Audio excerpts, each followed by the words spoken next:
Hello friends, welcome to the Soul Panthers. This is about me, Saurabh Sharma. तो आज हम ethics, integrity और aptitude GS paper 4 की strategy और प्रिपरेशन सीरीज़ के बारे में बात करने वाले हैं. बहुत जल्द मैं आपके लिए ये प्रिपरेशन सीरीज़ लॉन्च करने वाला हूँ. तो सबसे पहले तो एथिक्स, इंटेग्रिटी और एप्टीट्यूड का हिंदी मीनिंग क्या होता है उस पर हम डिस्कस करेंगे. एथिक्स का मतलब होता है नैतिकता और इंटेग्रिटी का मतलब होता है अखंडता अथवा एकता.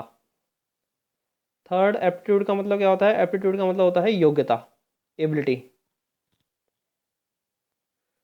तो इस पेपर की स्ट्रेटजी पर बात करने के लिए सबसे पहले हम आते हैं इस पेपर के सिलेबस पे. The syllabus of paper. Syllabus of paper में सबसे पहले आता है एथिक्स एंड ह्यूमन इंटरफेस, नैतिकता और मानव का संबंध. ठीक है. दूसरे नंबर पे आता है एटीट्यूड, व्यक्ति का व्यक्तित्व कैसा होना चाहिए. तीसरे नंबर पे आता है aptitude and foundational values for civil services. Civil services, government services जिसके लिए हम प्रिपेयर कर रहे हैं, उसके लिए हमारी योग्यता और हमारे गुण क्या होने चाहिए. तीसरे नंबर पे आता है इमोशनल इंटेलिजेंस, इमोशनली डिसीजन कैसे लेने हैं या इमोशंस को अपने आप से, अपने प्रोफेशन से कैसे दूर रखना है, इस बारे में हम बात करेंगे इसमें.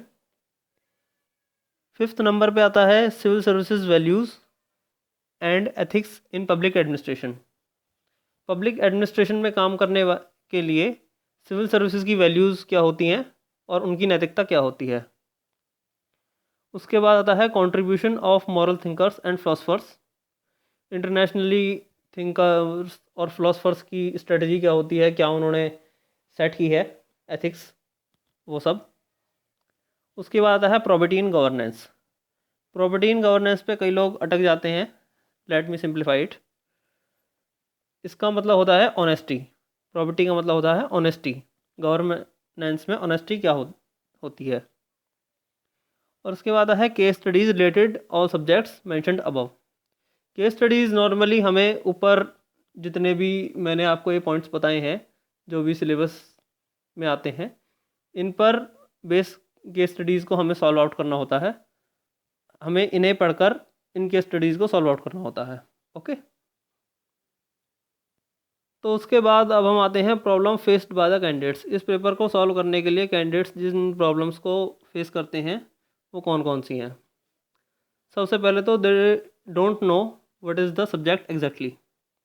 सबसे पहले तो सब्जेक्ट एग्जैक्टली क्या है, ethics, integrity, aptitude, GS paper 4 क्या है, वो इसके बारे में नहीं जान पाते. लाइक एथिक्स इज़ सिंपली नैतिकता, मैंने आपको बताया अभी. तो नैतिकता को मॉरल साइंस भी कहते हैं. ओके. तो सबसे पहले तो वर्ड्स में कंफ्यूज हो जाते हैं. दूसरे नंबर पे आता है वाई डू यू पास और टेक दिस पेपर. हमें इस पेपर को पास क्यों करना है या फिर क्या ज़रूरत है इस पेपर की, क्यों ले रहे हैं ये पेपर. तो ये पेपर जो है ये अपने आप में एक ट्रेनिंग होती है, अपने आप में एक लेसन होता है सिविल सर्विसेज के लिए, जो कि हमें अपने आप अंदर मेंटेन करना होता है. थर्ड नंबर पे आती है प्रॉब्लम विद वर्ड्स. अभी मैंने problem with words 2 bar define किया, फिर से एक बार करता हूँ. तो प्रॉब्लम विद वर्ड्स काफ़ी ज़्यादा फेस की जाती है. लाइक इसमें हमें टफ वर्ड्स देखने को मिलते हैं जो कि पहले कभी सुने नहीं होते. इसको कैसे सॉल्व करना है मैं आपको अभी आगे स्लाइड में बताऊंगा. उसके बाद आता है हाउ टू रिमेंबर और लर्न द कंटेंट. जो भी सिलेबस मैंने अभी आपको पहले बताया, इस कंटेंट को कैसे याद रखना है, कैसे पढ़ना है, वो सब. थर्ड नंबर पे आता है प्रॉब्लम इन आंसर राइटिंग. आप घर से वैल्यूज़ पढ़ गए, एथिक्स क्या होती है वो सब पढ़ गए, एप्टीट्यूड पढ़ गए, लेकिन पेपर में जो आया वो एक अलग ही थ्योरी थी. ठीक है. उस पर मैं डिस्कस करूँगा. अब ये सब तो प्रॉब्लम थी हमारी सिलेबस के साथ. अब एक्चुअली सिलेबस से अलग प्रॉब्लम क्या आती है. सिलेबस से अलग प्रॉब्लम आती है combination of topics with current scenario. जो भी करंटली एक्टिविटीज़ चल रही हैं उसके साथ कॉम्बिनेशन एथिक्स का कैसे बैठाना है, कैसे आंसर करना है. उसके बाद how to set them in mind. Current scenario के साथ जो भी कुछ चल रहा है उसको एथिक्स के साथ कंबाइंड करके कैसे सेट करना है. And what should be the mentality. जो भी कुछ चल रहा है, करप्शन चल रहा है या कोई भी प्रोजेक्ट चल रहा है, उसके साथ अपनी मेंटालिटी को कैसे सेट करना है। तो हम strategy for preparation of paper पे आते हैं। प्रिपरेशन ऑफ पेपर के लिए हमारी स्ट्रेटजी क्या होनी चाहिए। So first of all, before reading the subject, think for 1 minute as you are going to read or learn your moral science books। Second class, third class में आपने moral science की काफ़ी सारी बुक्स पढ़ी होंगी। तो जब भी आप एथिक्स पढ़ने बैठते हैं, मेरी एक एडवाइस अपने पास रखिए कि पहले 1 मिनट आप ये सोचिए कि आप अपनी वही थर्ड सेकंड स्टैंडर्ड की बुक्स पढ़ने जा रहे हैं moral साइंस की। ओके, क्योंकि ये सिर्फ उसका ही अपग्रेडेड वर्जन है ये पेपर, और कुछ नहीं है। सेकंड हम आते हैं, if facing problems with words, try to go and find out their meanings in your mother language and their synonyms। Ethics का जो पेपर है, जो भी हम सॉल्व करने जा रहे हैं, इसमें जो कि वर्ड्स के साथ हमारे प्रॉब्लम आती है, जैसे ethics, maxim, probity etcetera, there are several words. तो सबसे पहले तो इनका मीनिंग अपनी मदर लैंग्वेज, मदर टंग में फाइंड आउट कीजिए गूगल ट्रांसलेट पर जाके, और इनके सिनोनिम्स ज़रूर फाइंड आउट कीजिए। तो ये सिंप्लीफाई हो जाते हैं वर्ड्स और आंसर राइटिंग में भी हेल्प करते हैं। उसके बाद है difference between sympathy and empathy. Mostly questions में हम दूसरों के प्रति अपना क्या नज़रिया रखते हैं, कोई भी घटना, कोई भी प्रोजेक्ट हो गया, कोई भी करप्शन स्ट्रेटजी हो गई, उसके प्रति हम अपना क्या नज़रिया रखते हैं, उसमें बेस्ड क्वेश्चंस पूछे जाते हैं। तो सिंपैथी और एम्पैथी में हमें डिफरेंस पता होना चाहिए। सिंपैथी क्या होती है? सिंपैथी का मतलब होता है something happened with someone another and you are sorry for that. आपके दोस्त, आपके रिश्तेदार, किसी के भी साथ कुछ भी हो गया, आप उसके लिए सॉरी फील कर रहे हैं, आप उसके लिए बैड फील कर रहे हैं। दूसरी तरफ एम्पैथी का मतलब क्या होता है? एम्पैथी का मतलब होता है कि भाई आप उसके साथ जो कुछ भी हुआ, आप उसकी जगह अपने आप को रख कर देख रहे हैं कि भाई जो भी कुछ ड्रास्टिक उसके साथ हुआ वो कल मेरे साथ भी हो सकता है, एक्सेट्रा। उसके बाद इस पेपर के लिए हमें जो स्ट्रेटजी प्रिपेयर करनी है वो हमें करनी कैसे है? Learn it like mathematics. इसे हमें मैथमेटिक्स की तरह एक तरीके से पढ़ना होता है, जैसे कि आप कुछ फार्मूलाज पढ़ते हैं और वो दूसरे फार्मूलाज में भी आपको हेल्प करते हैं। उसी तरह फर्स्ट चैप्टर, आपका जो फर्स्ट चैप्टर है वो आपको नेक्स्ट चैप्टर्स में भी लगातार हेल्प करता रहेगा। इसी तरह आप सेकंड चैप्टर पढ़ेंगे तो वो थर्ड, फोर्थ, फिफ्थ कंटिन्यू होता चला जाएगा। ठीक है, इसे मैथमेटिक्स की तरह पढ़ना है। The formulas can never be forget. अब हम आते हैं आगे, 3 principles to be kept in your mind. 3 principle आपको अपने दिमाग में रखने होते हैं। तो ये 3 प्रिंसिपल कौन कौन से हैं और किस लिए हैं?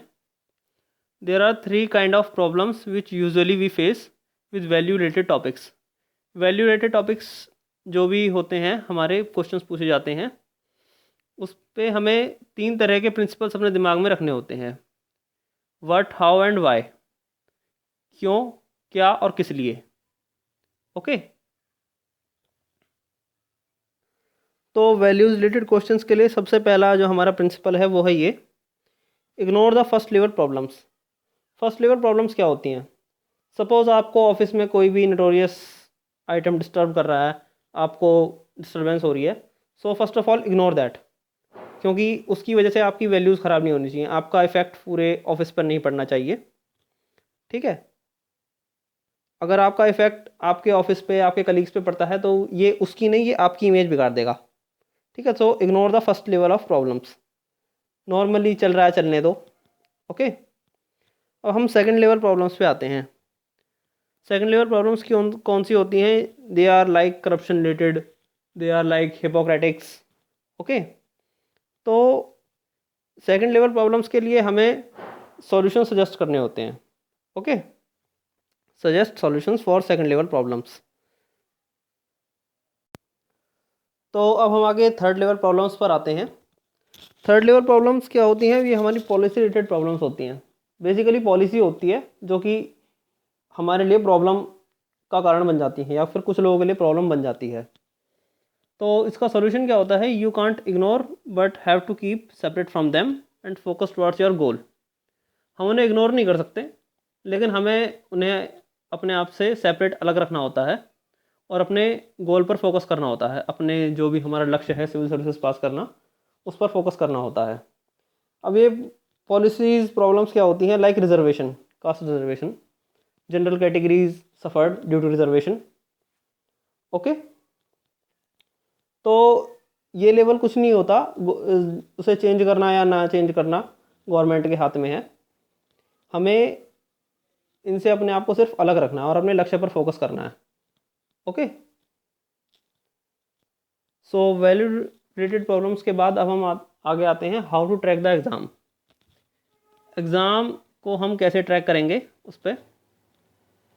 तो सबसे पहले तो मैं इसके लिए आपको एक बुक रिकमेंड करना चाहूँगा, लेक्सिकॉन, जो कि हम अपने लेक्चर्स में भी फॉलो करने वाले हैं। उसके बाद आते हैं हम केस स्टडीज़ पे। केस स्टडीज़ को हमें प्रैक्टिस करना होता है, इसका कोई वो डेफिनेट फार्मूला नहीं होता। हमें जो भी हमारा सिलेबस दिया हुआ है उस पर बेस्ड केस स्टडीज़ होती हैं और उन केस स्टडीज़ को हमें प्रैक्टिस करना होता है। प्रैक्टिस करके हम अपने सॉल्यूशन की स्पीड बढ़ा सकते हैं, सॉल्यूशन कैपेसिटी बढ़ा सकते हैं। थर्ड हम आते हैं question will be discussed side by side. मैं अपने लेक्चर्स में एथिक्स रिलेटेड क्वेश्चंस, एथिक्स के पेपर के questions side by side discuss करता जाऊंगा। 4 we will also discuss the Hindu editorials. Hindu editorials को आप भी पढ़ें और मैं भी अपने लेक्चर्स में डिस्कस करूंगा।